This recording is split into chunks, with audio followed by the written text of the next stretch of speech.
Welcome back, MTG Joe here. Today we're doing another installment of the weekly meta breakdown. We're kicking the week off and we're starting fresh, so we are going to be taking a look at standard best of one. This week we'll cover best of one, best of three, historic, explore, best of one, best of three, and potentially some alchemy as well. Just had the weekend where we're doing explore metagame challenge.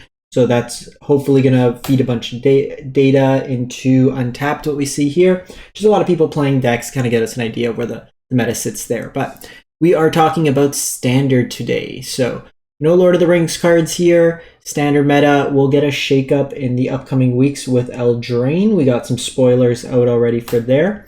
But we are going to start off with the meta breakdown in terms of the popularity of the decks. So as I always mention, a deck can be popular, doesn't mean it's winning necessarily. So we are going to look at the popularity today, what decks people are taking to the Diamond to Mythic ladder.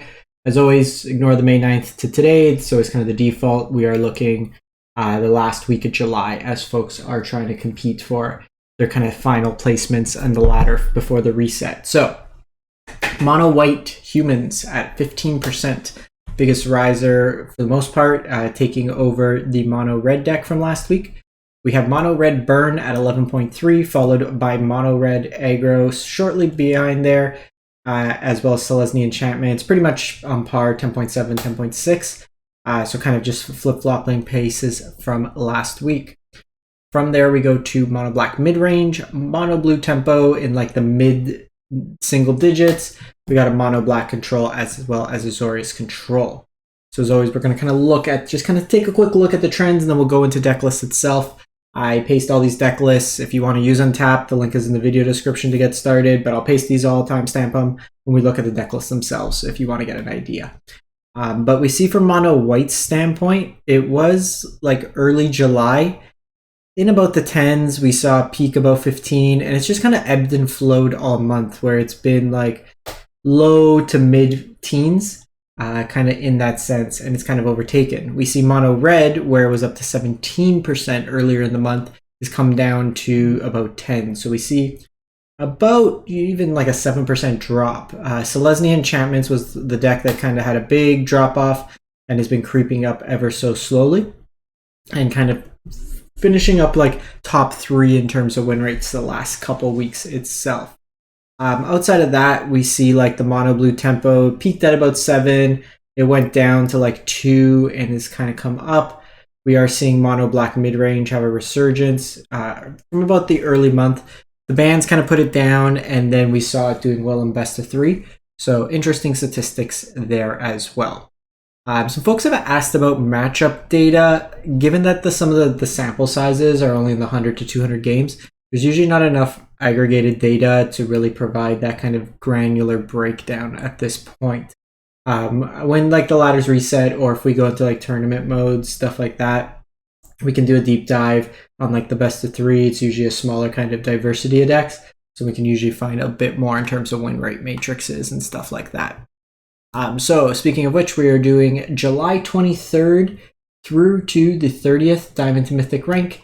88,000 games of Magic were played in this span. Top performing deck is mono red burn, so 70.3%. So the second most popular deck with the highest win rate in terms of overall. So there's 2 versions of mono red that you're going to see in standard. The burn variant is mechanized warfare. So this gives all your red creatures or your artifacts or just random burn spells an additional point of damage tacked on. Then you have like squeeze, you have like a burn package, which you usually see, but in both decks, your lightning strikes, play with fires. You have your cheap creatures, a Monastery Swiftspear, Phoenix Chick, Feldon for some card advantage. The differentiation is the burn versions usually play End the Festivities. So this is a very flexible card in this deck because with Mechanized Warfare, it scales. So every copy of Warfare deals 1 more damage to your opponent's creatures. So it's ultimately a one-sided board wipe in this case. And then Voldaren Aperture pings the face, so it can deal extra points damage that way there. And then you have some copies of the Reckless Impulse. From there, the next winning this deck, and it's really good for compare and contrast purposes, is the mono red aggro deck. So this one's at 63.5%. So the aggro version of the deck is usually on a creature heavier version. We've seen upwards of 4 Thundering Raijus in the past, but given the prevalence of mono white in terms of popularity, Furnace Rains is actually a really good card. So you kind of trade early, you do your creature damage, whatever it needs to be, then you steal their creature, their biggest one, their Adeline, whatever it may be.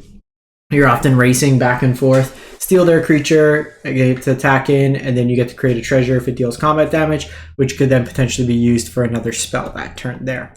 This version is playing 4 additional Strangles, so you have access to 12 burn spells that can all be flashed back with the Bloodthirsty Adversary. A couple copies of Reinforced Ronin, just a repeatable card that can keep coming put damage in. It doesn't present a board state, but it does get around sorcery speed removal, or even things like Brutal Cathar, for example. So kind of a trade-off in that avenue. Late game, it could just be cycled if needed. The one thing with this, just play Ahsoka-Zan in the mana base. It's free to add. And while at the floors, it's just a land that comes into play untapped. But, you know, frequently when you're playing enough games, you're going to channel that. It's going to be creatures, whether blockers or attackers in that respect. We then go to the most popular deck, Mono White Humans, third in terms of win rates at 62.7%. So this is a human-based aggro deck. You have your Thalias for tax, Coppercoat Vanguard gives all your creatures +1/0 and ward. You have the Intrepid Adversary, which can be kicked and then gives your other creature, all other creatures, +1/1. And this is also just nice in a like race situation because you can gain some life. So, you know, say mono red hits you for 5, but you gain 3 back. It kind of helps with that clock. Kind of going from there. 2 Ossifications as your removal to pair with Brutal Cathars, Adeline to go wide, Hopeful Initiate that grows bigger. Can you take advantage of the counters in the deck and then remove it to destroy artifacts or enchantments, Recruitment Officer to draw cards, Skrelv for protection, and then you also have Knight Errant of Eos that can tap your creatures and then get some more card advantage in terms of finding other creatures. Works really nice with things like Adeline because it's Vigilance, so you can attack in and then post-combat cast the Knight Errant of Eos. Similarly in the mana base, a bunch of basics and a channel land. These decks tend to be popular just because a big cost saving is on the mana base where you're not having to play, 15, 20 duels in that respect there. We then move to Selesnya Enchantments. So this is built around kind of a constellation enter the battlefield style cast enchantments theme. So this one's at 62.6%. You have Calyx Guided by Fate that whenever an enchantment enters the battlefield, you get to put a counter on either Calyx or another creature you control, and then when an enchanted creature deals combat damage to the player, you get to copy a non-legendary enchantment. So you can recopy like your Mashikos, your Audacities, whatever it may be, even your creatures in that respect. Catilda gets bigger with the number of spirits or enchantments. Things like Kami as well as Generous Visitor incidentally are spirits in the deck. You have Audacity for trample, and then when the creature dies you draw a card. Commune to help you dig, a couple copies of Skrelv for protection. Jukai reduces the cost of spells like the enchantments in your deck. Kami grows bigger whenever you cast enchantments. This is a cast trigger, doesn't have to enter the battlefield, so if they counter it doesn't matter. Comes back when an enchantment is put to your graveyard. Like I said, Ossification for removal, Spirited Companion for card draw, Weaver of Harmony to double the triggered or activated, or just the triggered. Oh no, activated as well. Activated or triggered abilities of enchantments. The one thing with this mana base, it's pretty budget. So you should be playing 4 Razor Verge Thickets, 4 Overgrown Farmlands. So you do want like some copies for Ossification. So probably what I would do, keep the 2 farmlands, play 4 brushlands, the pain lands, and then play 1 Bazeju and 1 Egancho, and then the rest basics. Usually around 10 basics you're fine for Ossification. But I would kind of be around that range in terms of while having the basics, but also having some of those powerful interactive spells as well. Then go to Selesnya Toxic. So kind of a deck that was very popular at one point, kind of fallen off. So this is looking to put poison counters on your opponent. For those of you unfamiliar, Toxic puts a poison counter equal to the toxic count on a creature. So Toxic 2 puts 2 poison counters. If one has 10 or more poison, they lose the game. So it's a kind of alt win condition. So you have kind of 2 plans. You have the beatdown plan, creatures just dealing damage and putting toxic. Slaughter Singer is like a lord that buffs the team. Drawbone Duelist hits twice on your opponent with double strike. Skrell's Hive makes you a bunch of tokens. That also can gain you life if your opponent is corrupted, meaning they have 3 or more poison. Crawling Chorus, the Bloated Contaminator proliferates, so you can put more counters.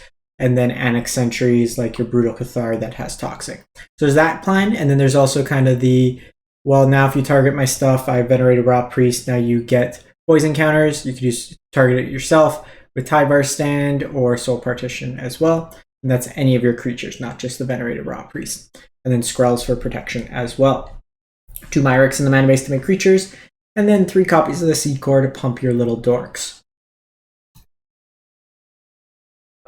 We then go to Azorius Soldiers. So another deck that was very popular at one point is kind of fallen off, 57.6%. So similar to like the human tribal, this one's around soldiers. So we still see the Thalias. Instead of Intrepid Adversary, a Valiant Veteran. That doesn't need to be kicked. It's just a static lord effect that also gets to put counters from your graveyard. You can go wide with things like Resolute Reinforcements. The kind of key number of soldiers you want is 5. So Harbin gets the bonus of pumping your team and giving them all flying. Cheap 1-drops and Recruitment Officer and Yodian, which can come back from your graveyard. Removal and Brutal Cathar, counters, and kind of removal insurance with the Siege Veteran. Sky Strike Officer can draw you cards, make you tokens. And then Myrel is kind of the must-answer threat. Kind of snowballs. In the Explorer Metagame Challenge, I actually almost lost to a starter deck with a bunch of tap lines because they just curved out Myrel and I had no answer for Myrel and they made like 30-something tokens and just killed me that way. We then go to 5-color Domain, 57.4. So this is your green-white ramp deck. Put lands into play with like Topiary Stomper. This week we're seeing Courier's Briefcase because you're playing all 5 colors indirectly through the domain abilities. This also lets you draw cards late game. It can be used as a treasure to help you ramp. You also have the Invasion of Zendikar to find you lands. The Herd Migration can be channeled, find you basics, or late game just make you a bunch of tokens.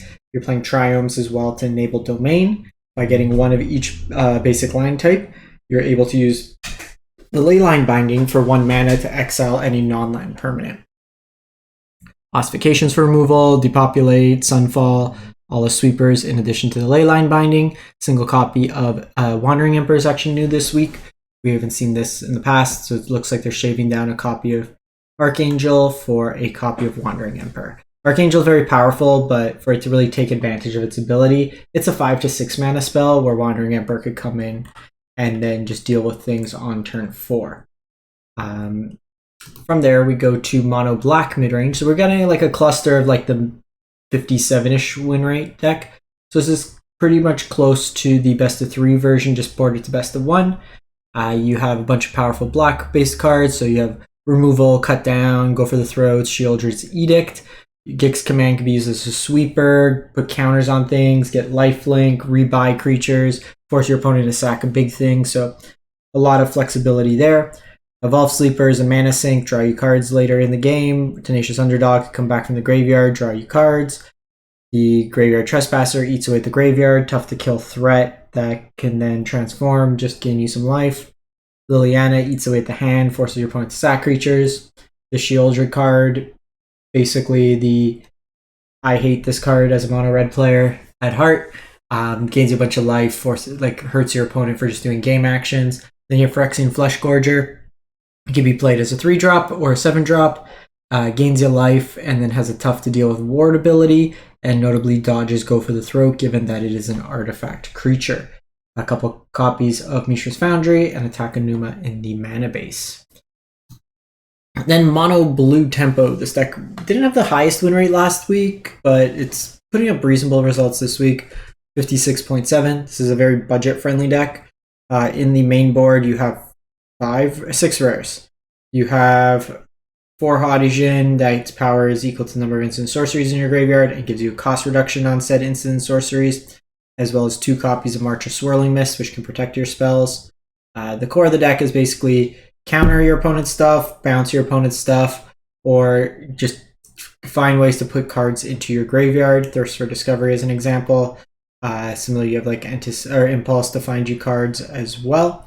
The more cards in your graveyard both make the power of Haughty Djinn bigger, but also reduce the casting cost of Tolarian Terror to cost as little as 1 mana in the deck for a 5/5. Flow of Knowledge basically draws you a bunch of cards equal to the number of islands you have, so kind of the base minimum, it's draw 5, discard 2, so you kind of get the best 3 cards, and then you fuel subsequent creatures as well. So kind of mixed into there. We then go to Gruul Aggro. This is kind of mono red Samut. So Samut is from Aftermath, the quickly released and even faster forgotten about set. But this card here, 3 mana, 2/3, first strike, vigilance, haste. When it deals combat damage to player, if that creature enters the battlefield this turn, you draw a card. So a lot of haste creatures that could come into play and then draw you cards. So this kind of offsets some of the top deck reliance of mono red, where here you can just hopefully draw some cards. Interesting interaction is when Kumano flips, it actually works on curve, because this would flip on turn 3. It technically enters the battlefield as etchings of Kumano, so that would trigger the ability of Samut as well. Bunch of haste creatures: Swiftspear, Phoenix Chick, Shivan Devastator, Iconoclast, Feldon, Bloodthirsty, Squee. So lots of ways. Squee makes a token every turn it attacks, so that enters the battlefield. So another way to kind of draw some cards in that regard. Then lastly, we have Azorius Control, 55.9%, and this is the mill variant of Azorius Control. So most of Control is just going to kill things or counter things. Sunfall is the big sweeper in the deck that leaves you a body behind. Dissipate as counter spells. Elspeth Smite, March of Otherworldlies, just a bunch of removal kind of effects like that. This version here is also playing things like Faithful Mending, while allowing you to kind of sculpt your hand for the cards that you do need and gain you some life. Notably, what you're trying to do is put into your graveyard a Teresian Mindbreaker.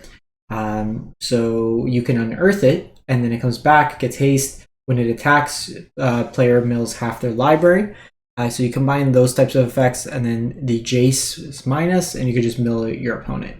You also have the ability to just win through like creature combat with Wandering Emperor tokens or the Sunfall token as well. And that's pretty much it for the week, so we'll wrap it up. Let me know what you're thinking of Standard, I'm looking forward to Eldraine. I want new cards. Eldraine was an awesome set last time.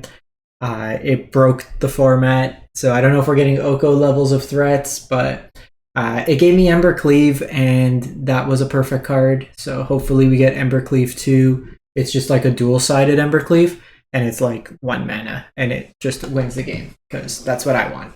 In any case, thanks for watching. Hope you have a great one, and stay safe out there.